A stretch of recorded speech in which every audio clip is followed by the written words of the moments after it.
Hello lovelies and welcome to the channel, and at long last to the part 2 of my junk journal process video. So yes, it's taken me a little longer than I would have liked to get this video up. It's such a long process, which translates to a long video, so editing and voiceovering and whatnot takes a little longer than I'd like. But at long last I have it done. So you would have seen in the first video just how I make some papers and colour them and dye them, things like that. And yeah, I will link to that video, but I guess this is the part that we all want to see. This is the part where I put it all together. So I haven't made any signatures, nothing yet. I'm going to do that all in this video, so it does translate to about an 18-minute video. But it's pretty interesting and it's very helpful if you really want to know how to make a junk journal.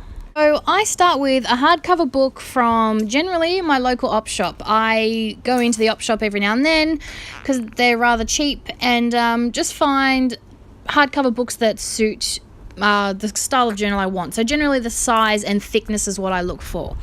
And then the first thing I do is I cut the pages out. But then I do like to reinforce the spine, and because as you can see it looks like it's just raw wood, so I generally put either some cardstock or some scrapbook paper or something in there just to neaten it up and make it look tidy. This is also where I will cover the inside of the cover as well with scrapbook paper or pattern paper if I want to do that, or if I've ripped it when I've taken the pages out. But in this case, I didn't actually do that, and I liked that it was still nice and neat and clean, so I just kept it. Boys, say hi. Hi. Hello. The boys are here as well. They want to watch the video. They find it interesting. So any of those random noises you hear are my monkeys.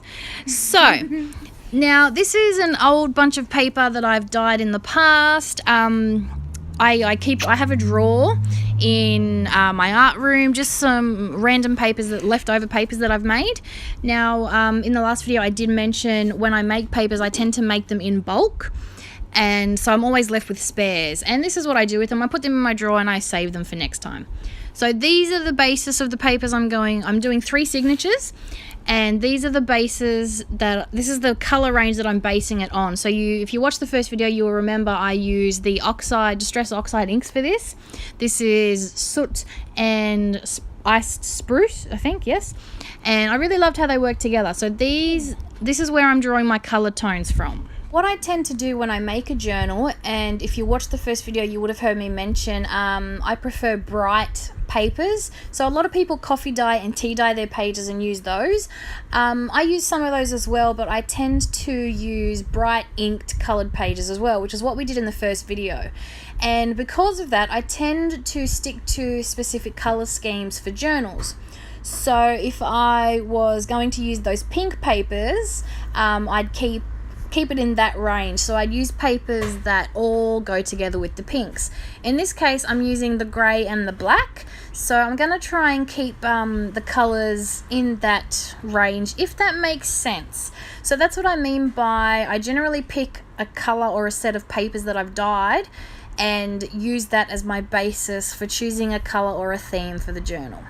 So now I'm just going through my collage drawer, my odds and ends, papers, things, just pulling out random bits of paper and things that I can put in here. So I've got some glassine bags, I've got some brown paper that was in a big sheet, and I've cut that up into 4 sections, and I'm using that, and I've cut it into 3, sorry, and I'm using that as a signature. So what I do when I make signatures is I try to have at least one of the same in every signature. So instead of having just random paper, you'll notice that I've got a dyed lined, a marbled plain, a brown piece in every single signature. I like to keep it, I don't know, just cohesive like that. It's just a quirk of mine. Like I've mentioned in the past, when other people make junk journals, they literally use junk paper or junk mail. I might actually make one of those soon. I've seen some really cool ones online, and yeah, I tend to always use things like this, probably because I tend to use them as journals in the past. But yeah, this is just how I do it. I use scrapbook paper, I use dyed paper, I use baking paper. Baking paper is one of my favorites. I love the sound and the texture it gives. But yes, as you can see, I've got my 3 piles because I'm going with three signatures, and that's because of the thickness of my book. And right now I'm just cutting them down to size. Usually in the past when I've made journals, I've used bigger books, which I didn't realize until I was cutting these down, but this is actually a little smaller, so I'm just cutting everything down to make it fit. So this is where I decided to do something. This is what I was mentioning in the first video, where I add things like this, and I show you how I add them into my signatures. So this is some of those Bo Bunny misc pages, and they're just individual pages. This is on craft cardstock, and what I want to do is I want to add these to a signature, but obviously, as you can see, everything is folded in half, and that's how you make a signature. Well, I can't do that with a single page without folding it sideways. So this is my little trick on how I do that. I get 2 pieces. In this case, I have to cut them down, so I'm just trimming them to size. And then what I'm going to do is I'm going to use washi tape to tape them together. So that washi tape is going to be my seam in the middle. And I'm going to do the exact same thing with some book pages. As you can see, if I put the book pages in with just a single sheet, I'd have to turn them sideways and fold them in half, because you need that fold in half to make your signature. I didn't want to do that. I like the upright pages. So as you can see, what I'm going to do is I'm going to fake it.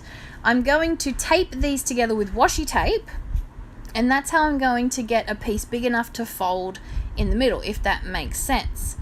So as you can see, I'm going to put the 2 pieces together, get some washi tape, run it down the middle, flip it over and run it down the middle again. So it's giving me a seam.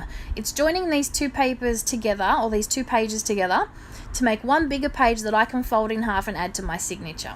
And that's what I do when I have something that I want to add like this, or like book pages, or just something that's not the right size or doesn't have its own join or a seam. And as you can see, it holds up really well. So basically, when I put this in my signature, I'm going to be stitching through that washi tape, and it holds really well. I've done this in a few journals, and I've never had a problem with it falling apart. Project Life cards are another good way to do this as well. So this is from the same collection, they're just a bit smaller, and I'm just going to tape them together with the same washi tape, and yeah, fold it in half, and it gives me another small little tip in, which is really cool. I do love using different sized things. I like having little inserts, so I love the glassine bags. Envelopes is another great one to use. I'll have to show you how I put an envelope in next time. I didn't put one in this journal. Doilies are great as well. Pretty much anything you can think of. It's a lot of fun. That's half the fun with a junk journal. Choosing the things to put in it and putting these signatures together. It is also the longest process for me. Putting my signatures together, making sure I have enough paper, and making sure that my journal is thick enough and that I have enough variety in my journals. That's what I love. I love the different pieces and all the variety. So just while I'm doing the same with the book pages, if you ever wanted to make a junk journal, there are so many tutorials online, and the good thing about it is there's no right or wrong way to do it. There are different ways to stitch it in, there are different ways to secure your binding, your spine, all sorts of things, but this is the way I found that works for me. So when you make a journal, and I will tell you this, it's very addictive. You might find you'll alter it in a different way, and a different way might work for you. This is the way that works for me. So I went from using Kaiser Craft Glaze Medium to now using Gel Medium, and that works great. I went from a foam brush to a silicone brush. So much better, by the way. And yeah, everyone develops their own little way of doing it. Now, I can't sew worth a damn to save my life, but I can stitch this. So I struggled to explain it, so if I don't do a very good job, just know that I'm pretty sure it's called a pamphlet stitch, and I'm sure you can Google it and figure it out. It's very simple, but I struggle to explain it, but if I can do it, you can do it, so yeah. But like I was saying, yeah, there's so many different ways to make these journals, and that's the fun of it. So I've made so many in the past. 1 year for my day-to-day journal, I used nothing but junk journals, and I got 3 months to a journal. So I had 4 of those. I've made so many for Will. It's not funny because he loves them. I made one for my sister. They make great little Christmas journals, baby books, all sorts of things. I'm actually thinking of making one for my wedding renewal as like a guest sign-in book, and using my Instax camera as well so people can take some photos of themselves at the ceremony. So yeah, there's so many great ideas for these things. People use them as art journals. I have actually made them. I made an art journal for a scrappy friend that I have, an arty friend, and I'm actually going to be making her another one because she's almost filled it, and I just love watching her create in it. I will link to the lovely Neve in the description below so you can see some of the things that she's created in the junk journal that I made for her. Her junk journal, I think I have a video for it. I will link to that in the description below as well, because her junk journal is a whole different range of papers. Because it was made as an art journal, I used gel prints, I used my drop sheets, I used all sorts of different paper. And that is what I mean by how much variety you can get out of these. Just depending on your papers that you use, you can have a completely different look. So I will link to that video because it's a very good contrast to this journal as well.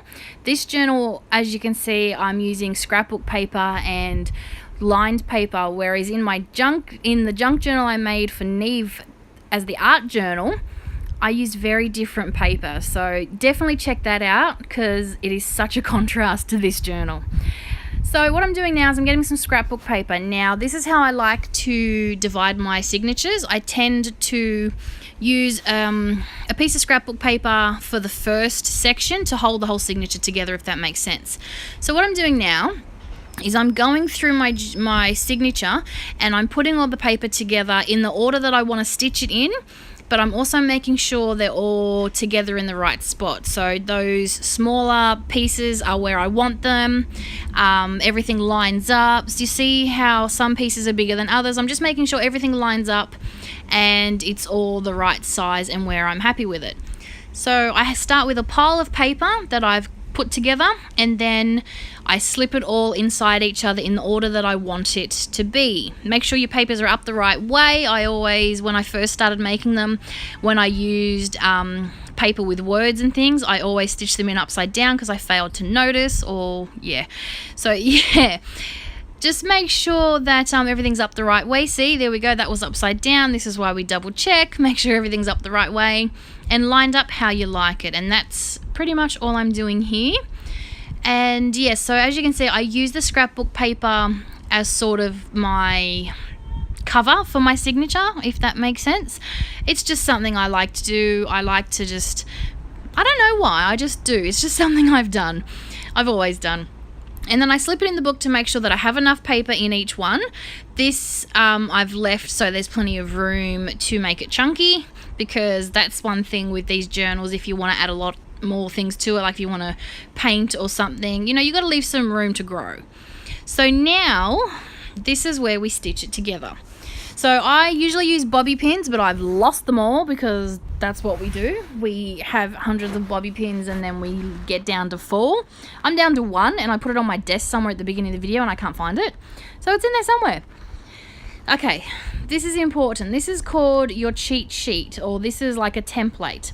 So this is how you're going to know where you're going to poke your holes. So you get a piece of paper that is the length of your book. Very important, the length of your book. And then mark where you want your holes. So I use 3 holes because of the stitch I use. I start in the middle and then I halve it both again. So you've got 3 holes, and then you go along and you poke the holes in the binding. Now, because I've got 3 signatures, I'm going to do this 3 times. So 3 sets of holes, and that's where I'm going to stitch my signature in. Now you're going to use the same template to poke the holes in your signature. Now, as you can see, the template is bigger than my signature because it is the size of the book, and that's important. So just make sure it's even top and bottom, and then these holes will line up with the holes in your journal, and that's how we're going to stitch it in. So I used wax linen thread and a fairly decent sized needle, And this is what we're going to do. I do attempt to draw it for you. Hopefully it makes sense. So we're going to start, there's your 3 holes. We're going to go in through the middle, down through the bottom, back through the middle, and up back in through the top. I know it sounds confusing, but trust me, it is a very, very simple stitch. And it is really, really easy to do. If I can do it, you can do it, I promise you. So you start by going through the middle, back in through the bottom, through the middle again, and then in through the top. Sorry, my husband's home from work and it's lunchtime, so I'll have to come back to this in a minute. Sorry about that. It's Saturday and hubby works a half day and then usually brings home lunch, and then the nephews are here, and yeah, it's just really, really busy. But anyway, want to finish this video because I want to get it up today. I'm hoping to get another one up today as well. I don't know what my chances are. I'm hopeful because the boys are going to a soccer game tonight, so I might have some time to myself to get in my art room and do another video, and then yeah, try and make up for the lack of videos over the past week. But all I'm doing now is just showing you a flip through of the journal. So I have stitched all 3 signatures in. I didn't film or didn't leave in the video of me stitching all 3 signatures in. I didn't think you'd need to see it. So yeah, this is my journal. So all 3 signatures, you can start in any order, it doesn't matter. Sometimes I start with the middle, sometimes I start with one of the ends. It doesn't really matter what order you stitch them in, as long as you can get to the holes. It might look confusing, but it really is easy, I promise. So now all I'm doing is I'm going to do my cover. So some people like to leave the stitching on the spine so you can see it. Some people cover the spine and then stitch through it. I like to cover up my stitching, and as you can see on the spine is the writing from the original title. That's why I cover my spine, to cover all that up. And I do like to keep the stitching, cover up the stitching as well. I just like the look of having my very own personal book and having it all covered and nice and neat. If I was going to cover the front with pattern paper, this is when I would do it as well. But I like the black and the blue together, so I actually just left this one uncovered. In the video I will link below of the art journal I made. I think I used pattern paper on that one. I'll have to double check, but yeah. I have made journals in the past where I have decorated the inside and outside covers as well. So one thing that I make sure to do when I cover my spine is I use a bone folder, and I make sure that I score in between the groove on that spine. It's very important to me.